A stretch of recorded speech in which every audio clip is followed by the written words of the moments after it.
क्या होता है जब एक खूबसूरत लड़की की जिंदगी एक पल में बदल जाती है? जब समाज उसके रंग को, उसके चेहरे को, उसके दाग को उसकी पहचान बना देते हैं। ये कहानी है अनुपमा की, एक सुंदर, समझदार और सपनों से भरी लड़की की, जिसके सपने एक दिन जिंदगी के कड़वे सच से टकरा जाते हैं। सुधा मूर्ति की लिखी हुई महाश्वेता सिर्फ एक प्रेम कहानी नहीं है।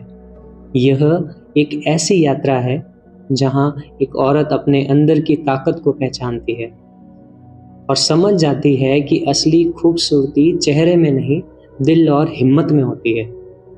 तो तैयार हो जाइए एक ऐसी कहानी सुनने के लिए जो दिल को छू जाएगी और सिखाएगी कि हर दाग के पीछे एक कहानी होती है, एक नई शुरुआत की। नमस्कार दोस्तों, मैं हूं आपका होस्ट इनसेन स्माइली और लेकर आया हूं किताब सुधा मूर्ति की लिखी हुई महाश्वेता। चलिए शुरू करते हैं। अनुपमा की स्थिति दिन ब दिन बिगड़ती गई। यह रोग ठीक नहीं हुआ और किसी ने देख लिया तो उसको कराल भविष्य का सामना करना पड़ सकता था। और दूसरी बात यह कि वह आनंद से कैसे कहे। डॉक्टर की लिखी दवाइयां श्रद्धापूर्वक लेने के बावजूद सुधार नहीं हुआ। वैसे तो डॉक्टर ने बताया था चर्म रोग ठीक होने में बहुत वक्त लगेगा, रोगी को सहनशीलता और सब्र होना चाहिए।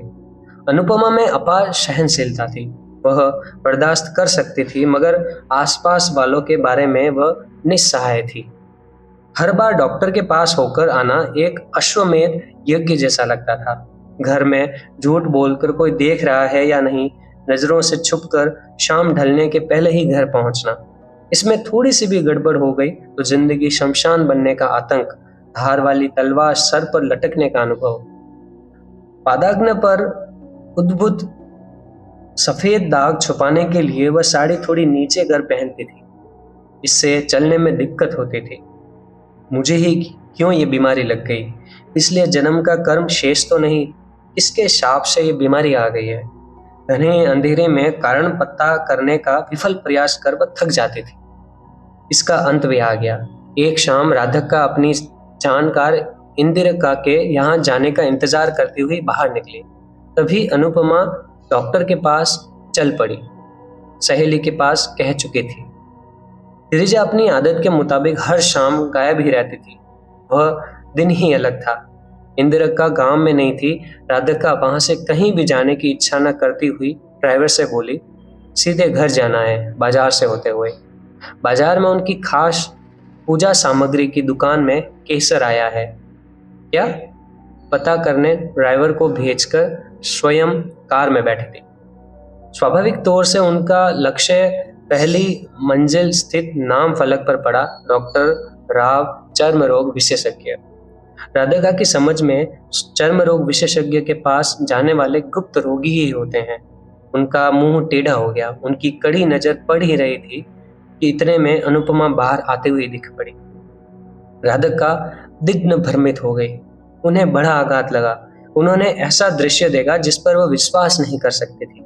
झटके से किसी ने प्रहार किया हो, उनको ऐसा लगा।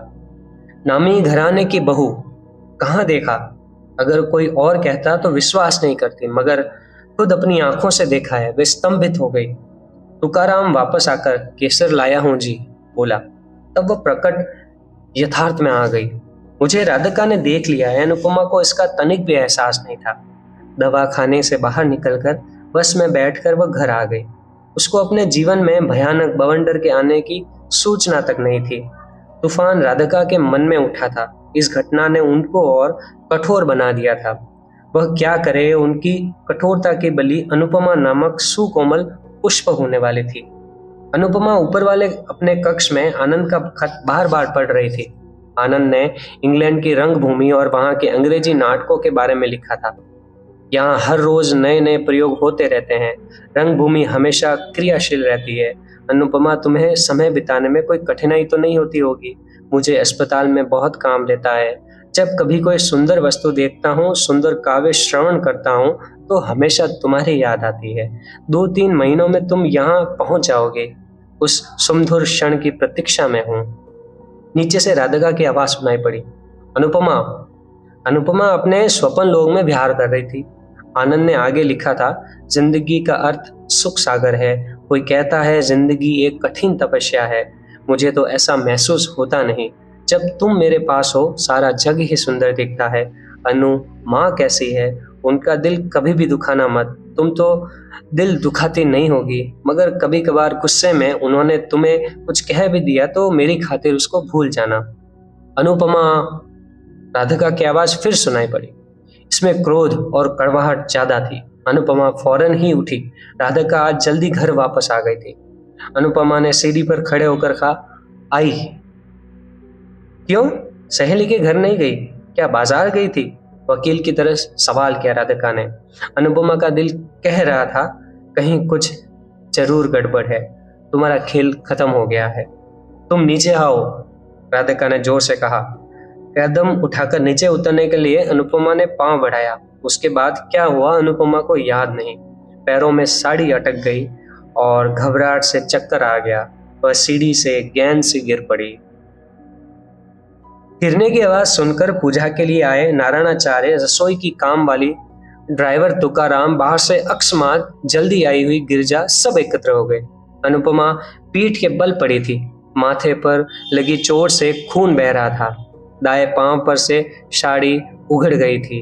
अनुपमा जिस चीज को सबसे अधिक छुपाने का प्रयत्न कर रही थी, जिसके लिए आर्त होकर सैकड़ों देवी देवताओं से उसने मनौती मांगी थी, वह सबके सामने अब गोचर था। श्वेत कुष्ठ यानी सफेद दाग देखकर सबके चेहरे उतर गए। दुर्घटना घट गई थी। राधिका दंग रह गई। उनकी जिंदगी में यह दूसरा आघात था। राधिका ने नजदीक से झुककर देखा। इसको देखकर नारायणाचार्य ने कहा, माँ जी, बहू को सफेद दाग लग गया है। गिरिजा ने अपने मन में कहा, मेरा खुंदक निकालने चली थी, अब देखो क्या हो गया। अपनी अपनी समझ के मुताबिक बाकी लोग संभाषण कर रहे थे। किसी ने बेखबर पड़ी अनुपमा के बारे में नहीं सोचा। ज्यादा चोट तो नहीं लगी थी। रसोई में काम वाली ने समय प्रज्ञा से अनुपमा के मुंह पर ठंडा पानी छिड़का। दर्द से सुस्ती आ गई थी। होश में आने पर अनुपमा अपने पास खड़े हुए लोगों की दृष्टि देखकर समझ गई कि क्या गुजरा होगा। झट उठकर और साड़ी समेटकर दीवार से पीठ लगाकर वह बैठ गई। उसके सामने प्रश्न था, आगे क्या होगा।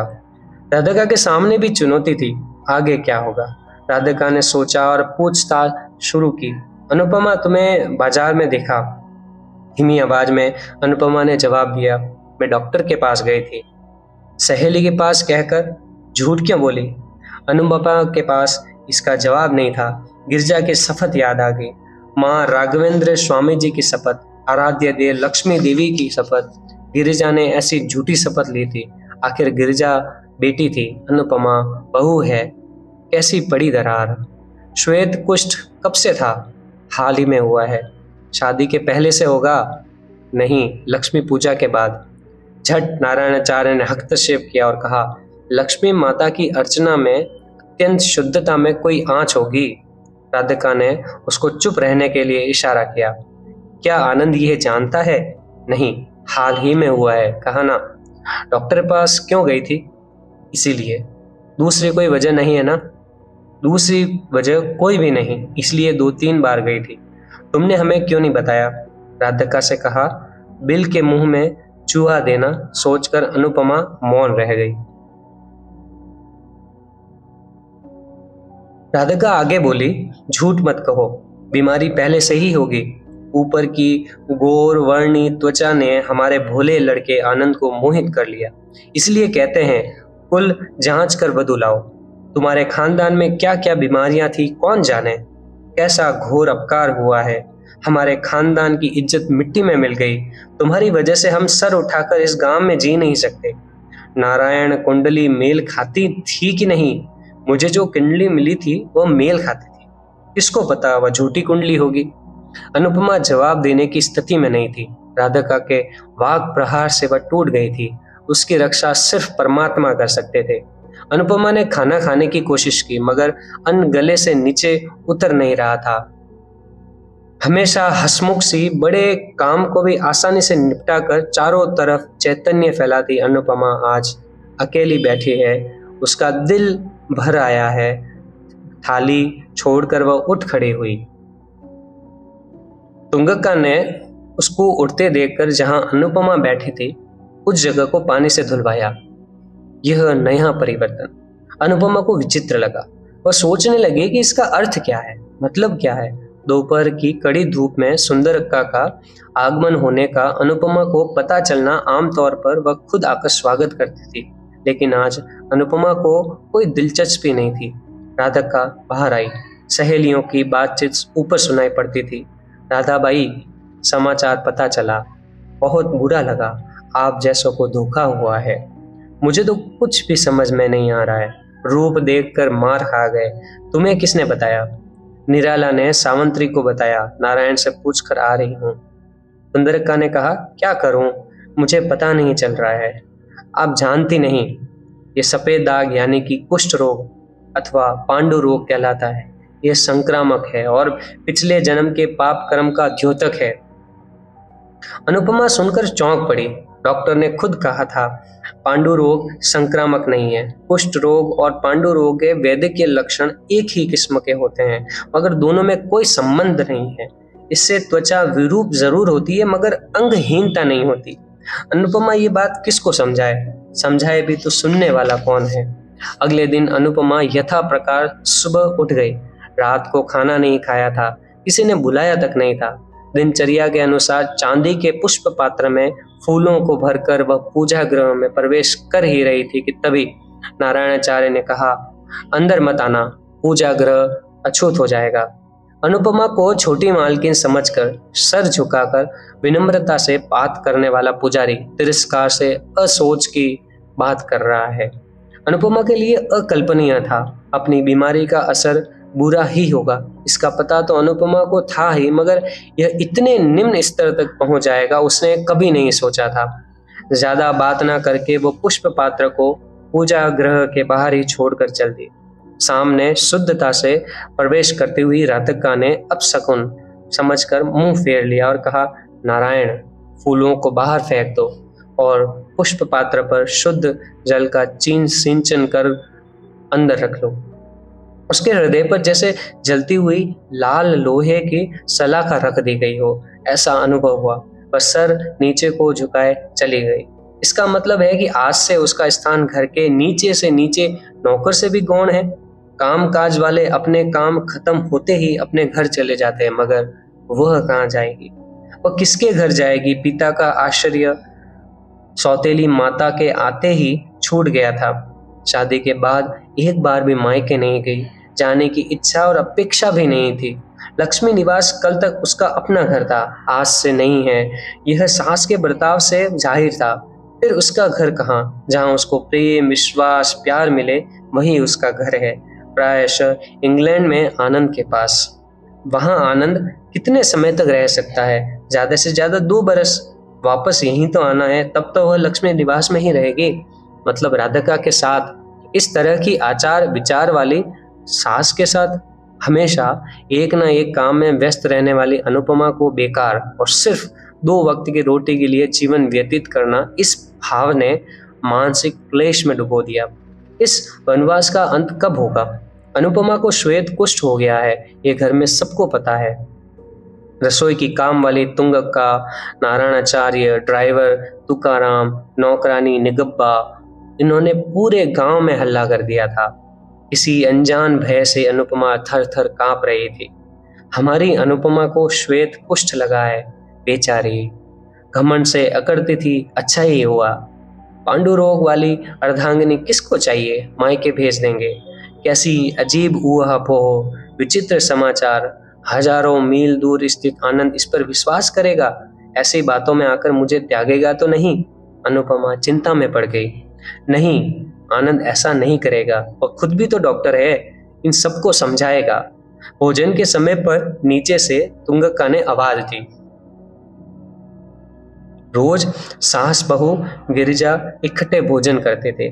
आज सास और गिरिजा का भोजन हो चुका था, इसका पता अनुपमा ने ले लिया। ऐसे ही एक दिन बीत गया और कितने दिन, हफ्ते, महीने, बरस बिताने पड़ेंगे। अनुपमा व्यथित और उद्वेलित हो गई। और शीघ्र ही समय आ गया। अगले दिन प्रातःकाल शामराव जी को गेट खोलते हुए और अंदर प्रवेश करते हुए अनुपमा ने अपनी बालकनी से देखा। आने वाले अनर्थ की कल्पना अनुपमा को थी ही, साथ साथ कुछ भी हो देखा जाएगा, ऐसा निर्विकार भाव भी था। नीचे चल रही बातचीत खड़े कान से वह सुन रही थी। कल आपका टेलीग्राम मिला, इसलिए सुबह की पहली बस पकड़कर आ गया हूँ। शामराव जी ने आसन ग्रहण किया, फिर बोले, अनुपमा अब ठीक है कि नहीं? ठीक ही है, उसको क्या हुआ है? आनंद राव का कोई समाचार? वह अभी कुशल मंगल से है। आपकी तबीयत कैसी है? अनुपमा ने सोचा, संभवतः पिताजी टेलीग्राम की वजह ढूंढ रहे हैं। हमें कुछ नहीं हुआ, आप ही से पूछना था। स्कूल मास्टर की गरीब लड़की होनहार देसाई जी ने तारीफ की थी। उस भरोसे पर अनुपमा को बहू बना दिया। आपने हमारी उदारता का नाजायज फायदा उठाया है, बड़ा तोहफा भी दिया है, व्यंग्य से राधिका ने कहा। शामराव जी ने कहा, क्या हुआ है? मुझे समझ में नहीं आ रहा है। अगर अनुपमा ने अनजाने में कुछ गलती की होगी तो कृपया माफ कर दीजिएगा, मैं उसको समझा दूंगा। हम गरीब जरूर है, मगर हमने कोई धोखा नहीं किया है। इस बात के साक्षी स्वयं परमात्मा ही है। तो आप साक्षी को बुलाइए। आपकी बेटी को कुष्ठ रोग है, ये जानते हुए भी आपने बात छिपाकर शादी करवा दी। ये धोखा नहीं तो और क्या है? क्या? अनुपमा को कुष्ठ रोग? असंभव, ऐसा कैसा हो सकता है? ऐसा कौन कह सकता है? मेरी बेटी को ये बीमारी नहीं है। आज तक हमारे वंश में किसी को कुष्ठ रोग नहीं हुआ। आपको गलत फहमी हो गई है। गलत फहमी? क्यों? सच में दिखा दूंगी।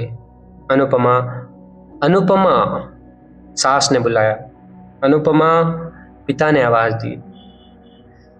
दुखार्त अनुपमा भारी हृदय से मंथर गति से कदम रखती हुई सीढ़ी नीचे उतरकर हॉल में आ गई।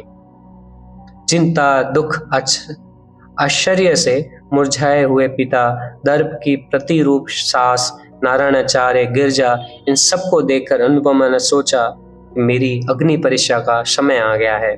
अग्नि परीक्षा में अकलंकित साबित हुई सीता माता को भी वनवास का दुख भोगना पड़ा।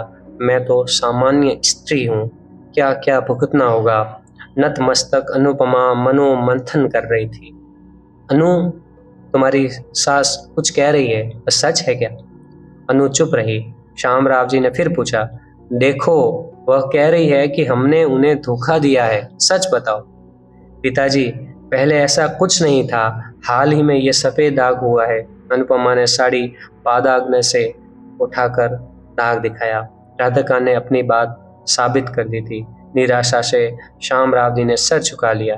राधिका ने कहा, ठीक है, अब आप अपनी बेटी को अपने घर ले जाइए।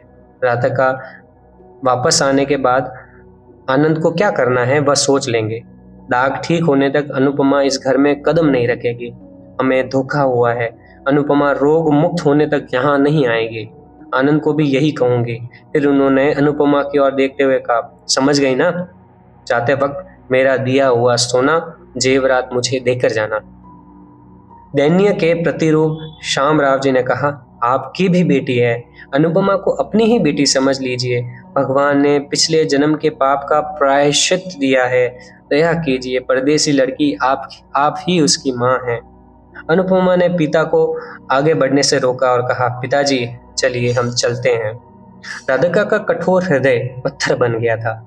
वह पिघलने वाला नहीं और पिताजी को कुछ भी कहेंगे, आर्त भाव से विनती करेंगे, वह अरण्य रोदन होगा।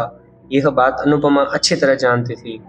अपने कक्ष से अपनी ही कुछ साड़ियां बटोरकर अपना और आनंद का भाव चित्र लेकर वह बाहर आ गई। राधिका ने कहा, गिरजा, अपनी भाभी को सिंदूर दे दो। संभवतः यही आखिरी मुलाकात हो इस घर में और घर के लोगों से। मन में सोचती हुई सिंदूर लगाकर अनुपमा लक्ष्मी निवास से बाहर निकली। उसने पलट कर देखा तक नहीं। उद्वेगित शाबक का घर में ही अंदर बाहर घूम रही थी। सौतेली बेटी की ससुराल से आए हुए टेलीग्राम ने उनको आतंकित कर दिया था। उनको लग रहा था कि कुछ अनिष्ट ही हुआ है। इतने थके हुए नतमस्तक शामराव अनुपमा के साथ आते हुए दिख पड़े। म्लान बदन बाप बेटी वापस आ गए। बाहर के चौक पर थकावट से शामराव जी सर पर हाथ रखकर बैठ गए। अनुपमा चुपके से अंदर गई। शाबक्का ने पूछा, क्यों, अन्नू को भेजा है? न व्रत है न त्योहार है। शामराव जी कुछ नहीं बोले। आपका चेहरा इतना विषण क्यों हुआ है? ससुराल में झगड़ा वगड़ा तो नहीं किया अनु ने? शामराव जी ने जवाब नहीं दिया। भूख लगी है, पहले भोजन की तैयारी करो, खाली पूछताछ मत करो। सुबह से एक बूंद पानी भी पेट में नहीं है। वे कैसे रिश्तेदार है? पहली बार गए तो खाना वाना छोड़ो, पानी तक ही नहीं दिया। हमारी वसुधा के ससुराल वालों को देखिए, कितने अच्छे हैं। इनको अपनी दौलतमंदी का घमंड होगा। तुम अपनी कहानी बंद करो। हम यहाँ कड़ी भूख से मर रहे हैं और तुम ससुराल वालों की तुलना कर रही हो। पहले चावल बना दो, बाद में बताऊंगा वहां क्या हुआ।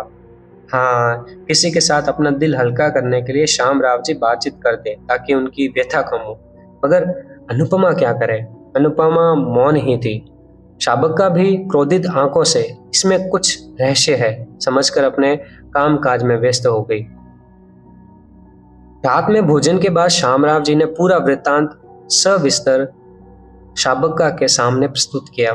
शाबक्का अनुपमा से जलती जरूर थी, मगर वह यह भी जानती थी कि अनुपमा झगड़ालू और झूठी लड़की नहीं है। वैसे शाबक्का ने अनुपमा को कभी प्यार की दृष्टि से नहीं देखा था। दूसरी परदेसी लड़कियों से थोड़ा बहुत वात्सल्य ममता दिखाई होगी, मगर अनुपमा से कभी नहीं। सौतेली माँ सौतेली ही होती है। उनको पूरा यकीन था कि श्वेत कुष्ठ अनुपमा को शादी के पहले से नहीं था। विवाह के पश्चात अपने से दूर हुई बेटी अब प्रतियक्तता होकर वापस घर आई है। यह बात शाबक्का बर्दाश्त नहीं कर पा रही थी, इसलिए वह क्रोधित थी। एक तरफ गरीबी, दूसरी ओर नंदा की शादी, इसके बीच सौतेली माँ का पुनरागमन। धधकती हुई आग में तेल डाला गया हो जैसे। आप इसको लेकर आए ही क्यों? तुम रहे, तुम्हारी बहू रही, जितना चाहो उतना पैसा है, इलाज करवाओ या जैसे चाहो वैसे अपने घर में रख लो। विवाह के बाद लड़की का स्थान ससुराल में ही तो होता है। ये कहकर छोड़ क्यों नहीं आए? ऐसी बातें क्यों कर रही हो? अगर तुम्हारी अपनी बेटी होती तो ऐसी अशुभ बात मत करो। देखो, उन्होंने कहा है फिलहाल ले जाओ। सफेद दाग से मुक्त होते ही आने के लिए कोई मनाही नहीं है। कोशिश करना हमारे हाथ में है, फल देना ऊपर वाले के हाथ में। बात वह नहीं है। अब लोगों का मुंह कैसे बंद करें? सब पूछेंगे अनुपमा क्यों आई है, तब जवाब देना मुश्किल होता है। लोगों में बिना कारण संशय दुनिया भर की कहानियां पैदा होगी। फिर वसुधा की ससुराल वालों को पता चल गया तो आनंदराव भी कब लौटेंगे इसका भी तो भरोसा नहीं है। हाँ, ये सब सोचने वाली बात तो है, मगर पिता का हृदय सिर्फ अनुपमा का दुख और असहाय स्थिति ही पहचानता था। मैं आनंदराव को पत्र लिखकर वास्तविकता बता दूंगा। अनुपमा भी लिखे, बस सब कुछ समाधान हो जाएंगे। अपनी पत्नी के भविष्य की चिंता उनको भी जरूर होगी। अनुपमा यह सब बातचीत सुन रही थी। वह भी सिर्फ आनंद के विचार में ही डूबी थी। प्रिय आनंद, अब तक आपको मेरा समाचार प्राप्त हो गया होगा। अगर नहीं तो मुझे खुद वह कड़वा सच आपको बताना होगा। आनंद, पिछले 1-2 महीने से मेरे जीवन में अंधकार छाया हुआ है। पादाग्न पर अंगार गिरने के बहाने शुरू हुआ ये हत्या सफेद दाग पर खत्म हो गया है। मुझ में किसी से कहने की हिम्मत नहीं थी। संदिग्ध परिस्थिति में चर्म रोग विशेषज्ञ डॉक्टर राव को दिखाया। उन्होंने इसे श्वेत कुष्ठ निर्धारित किया। आप खुद डॉक्टर हैं, इसलिए ज्यादा लिखना जरूरी नहीं समझती। आप रोग निदान जानते हैं। हमारे वंश में किसी को ये बीमारी नहीं थी। मैं जानती हूँ डॉक्टर राव इलाज कर रहे हैं। यह मत समझिए कि मैं आपके घर वालों की शिकायत कर रही हूँ, मगर सासू जी ये सोचती हैं कि मुझे शादी से पहले ही ये रोग था और हमने जानबूझकर उन्हें धोखा दिया। आनंद, आप जानते हो ना, मुझ में सफेद दाग नहीं था। दूर दर्दवास्वस्थ अब आ गया है। आपके खानदान को धोखा देकर आपको पाने का इरादा तो मेरा कभी नहीं था। मिसाल के तौर पर मुझ में और आप में जमीन आसमान का फर्क था। अब मैं मायके में हूँ, मेरा चित्त आप में ही बसा हुआ है। यहाँ भी कितने दिन रह सकती हूँ? आप जल्दी जवाब देना। माताश्री को भी खत लिखना। आपके पत्रोत्तर का चातक पक्षी की तरह इंतजार कर रही हूँ। आपकी अनुपमा।